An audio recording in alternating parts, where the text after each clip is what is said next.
I found that Canadian R&B was heavily underrepresented.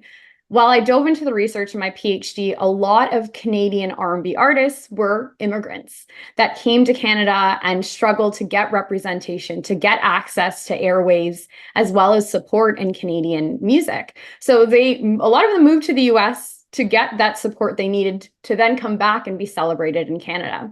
And while I was conducting my research, I kind of put and parsed together a working history of Canadian R&B. I call it an episodic history because I found it was heavily undocumented in Canadian academia, as well as I said, underrepresented in media. So I took a stab at kind of the working history of Canadian R&B since it wasn't really there. But the main focus originally was looking at Drake, Justin Bieber, and Jessie Reyez and looking at their different approaches to branding themselves as Canadian. They did it in different ways. I argue Justin Bieber represents the Great White North